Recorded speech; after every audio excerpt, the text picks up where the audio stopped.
this we'll segue from this straight into what our main topic is going to be: the world of luxury goods. Yeah.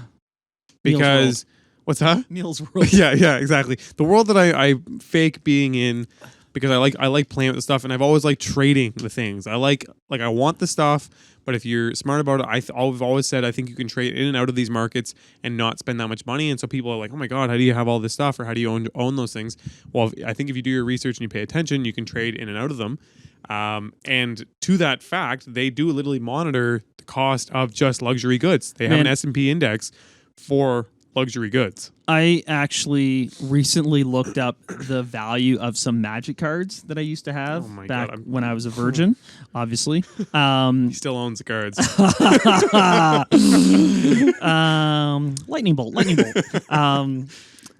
And it's crazy what some of these are worth. I'm like, man, I think my buddy Chris had that in like grade 8. Had like some of these cards, and it's those are these weird, nerdy luxury items, but even they see massive fluctuations as the market. What are we talking about? Hit me with some values. We want to hear about these cards. Oh man, there are Magic cards that are worth $250,000. Can we pause for a second? Is Magic card is that the? Is that the card, or is it a Pokemon card that's a Magic card, or is it? Well, first of all, you have mana. It's been a while. There's going to be some nerds calling me out on this. It's like it's a game you play against each other. It's called Magic? It's called Magic the Gathering. Okay, I've heard of this. And there are different series. So like, cards were reprinted over the years, but if you have a certain card from a certain series, it's deemed to be the original. It's in good shape. Like some of them are hundreds of thousands of dollars.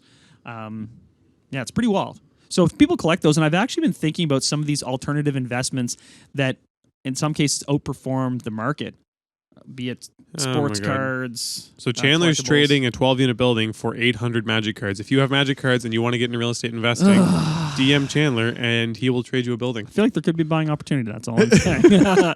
No, but talk about your luxury items. Yeah, your so little fancy watches. I'm gonna dump into some luxury items. Like I said, first off, this is.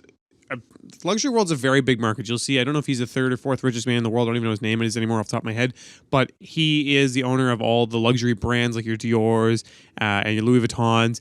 And so luxury spending is huge. And it's funny, we're going to talk about this as we get into it, but I think luxury world isn't just for rich people. I think it's a lot of people who they aspire to have one certain item and so they buy it. There's a lot of people who don't necessarily have any business buying the stuff, like myself. And then there's actually the people who are buying it because that's just the snack bracket that they're in. And additionally, that snack bracket, that world of rich people has blown up. Sorry, because it used to be the US. Snack bracket? The snack bracket. Can you unpack that for me? No. I've never heard the snack bracket. What is the actual term? Snap? No, I don't know what it is. Snack bracket's I don't know. I feel like my parents say it now. I say it. Really? Snack bracket. That's like what bracket you are for buying treats and special things? Yeah. So I'm not calling you out. No. I understand. Similar to how I didn't know what Magic cards were, and I'm just saying it. Urban Dictionary's got a weird description that I'm not going to read. Does anyone know what snack Please bracket comment is? below what snack bracket is, and you automatically win the $100 and free month of Patreon. No, you don't. But anyways, I'm going to stop using that now because I'm kind of into it. Maybe let's coin the term. Okay. Unless we're saying something super dirty. Yeah. Snack bracket on that one. Anyways, moving forward, like I said, so this is measured by multiple different indexes. There's apps now like StockX and things like that will monitor the prices of watches and shoes and clothes. The biggest one that most people would know would be the S&P 500 Luxury Goods Index. That has fallen 25% from the highs in November 2021. So that would sort of be like the home price index, like some sort of bundle of goods, but all luxurious. Exactly, items. And it's based off a bunch of luxurious items like cars, boats, watches, those sorts of items. And so it's funny to see that that's been coming down since November. Yet I don't think the prices of items have started really coming down until April or May. So early year, even though that index was falling, it seemed like the aftermarket and the resale market of a lot of these goods remained really strong into the start of this year. It's almost kind of like housing in a weird way. So I'm going to give a couple examples of some stuff just to give you a rough idea of how things have changed. Okay. So a Patek Philippe watch, I'm not sure if you've heard of those, and I'm probably mispronouncing it. I know there's a bunch of people in here that like watches that are going to be like, yo, you're an idiot. It's a stainless green dial. Okay. These were trading for $720,000 USD for a watch, so $1 million Canadian, 6 months ago. You can now pick one up for around 350 grand. So just keep that in mind. It's a 50% drop in 6 months. One that people know a little better would be a Rolex Datejust. You know, that's your classic Rolex. Everyone knows what those are. Stainless steel. Yeah. They are retail $11,000. 3 months ago to buy one, it was around $20,000 to $25,000. Right, because they couldn't get it. Because you couldn't get one, so people were buying them, and they were Jeepers. flying. Like I don't want to say I almost did it, but I thought about buying over retail because I was just like, this is insane. Anywhere you went, they had massive lineups to do it. Right now, they're still trading for about $15,000 to $17,000. A little pullback, but not so so much. Little pullback, but it's still about 25%. The ones that got really crazy were the super specific ones. So Audemars Piguet, the Royal Oak, it's a very popular watch. It's been around for a long time, very standardized, like kind of an octagon style face. The 50th anniversary edition 3 months ago was $400,000. The retail was 34 grand. So you could buy this watch for retail 34 if you could get the allocation. It was trading aftermarket for 400,000.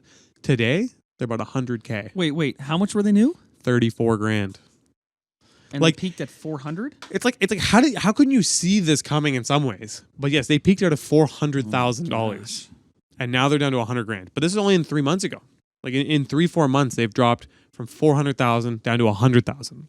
So what do you think this indicates? So, I mean, it's interesting. Watches were a funny one in specific that, like, I think a lot of people that are buying and trading watches, it's a mixture of people who don't actually have money, and I think it was an aftermarket of just like houses where people were literally financing their collections and buying up and buying up and buying up. And so it was this weird propped up thing. Like I know a lot of people that would buy a watch, a Rolex for $20,000, then a dealer would offer them $35,000 because they had someone that would pay $45,000. So then they'd get 35.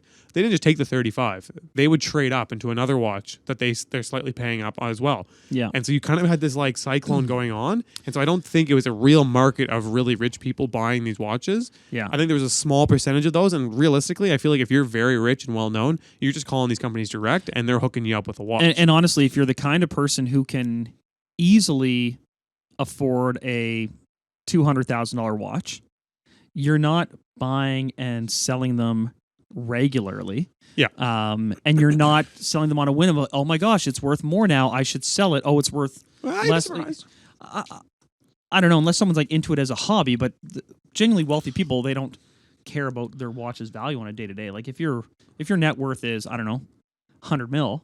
Yeah. Like you're not like, ooh, I better resell this watch and make a quick 50 grand. Like I don't think True. So you're right. I think it is probably people who are maybe stretched to purchase those things. Why did Hot Tub Universe just call your cell phone? I just thought that was funny. It's a funny name. I'm trying to get a hot tub, okay? So I'm calling everyone I can. Neal is part of the problem. He's part of what's driving inflation. You can probably get. So I said this. Do you remember at the start of the pandemic how hard it was to get a hot tub? Insane. And I remember saying, they're on sale now. Man, after the pandemic, it is going to be so cheap to get a used hot tub because who wants a used hot tub? With the water still in it.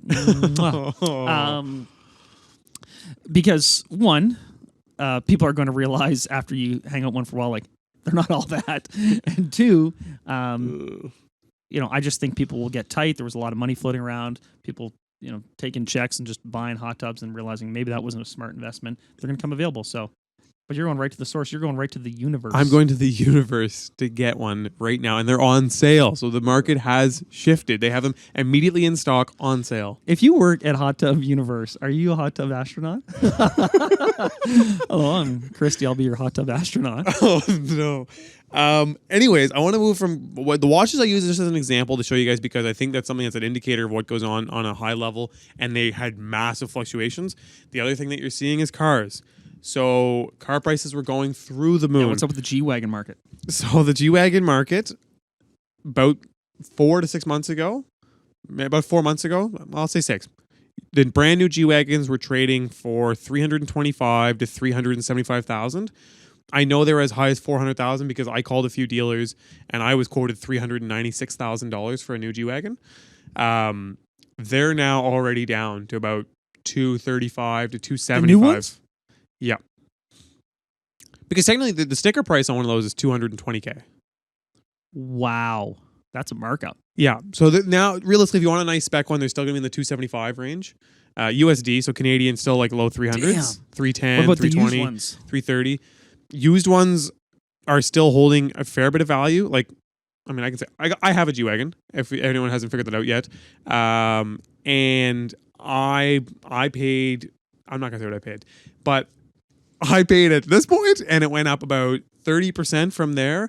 And I'd say we're floating around back where I've paid now. Right. I suspect with the G Wagon, where it was a vehicle that had appreciated and held value prior to the pandemic, I'm not overly concerned that I'm going to lose a ton of money on it from here forward. I wish I had sold it. Yeah, your plan was to sell it. Yeah, 3 months ago, one sold very similar to mine in our city for way more than I paid for mine, and I wish I just sold it that same day at auction or to that dealership, even at a discount of what they sold theirs for. I kind of dragged my feet, and I regret it now because now the market's absolutely getting decimated, especially like a used G-Wagon or any used vehicle. You're now going to pay an extremely high interest rate to get the used financing. Additionally, if you're in Canada, you're going to pay a luxury tax, and that luxury tax is for over $100,000 plus vehicles. You're going to pay 10% of the entire purchase price or 20% of the value over $100,000. So that I feel like will have a negative impact on the amount of people buying those priced vehicles. Now, all this being said, the weird thing is the numbers have come out for luxury sales, and they're actually up by 5% year over year to $388 billion.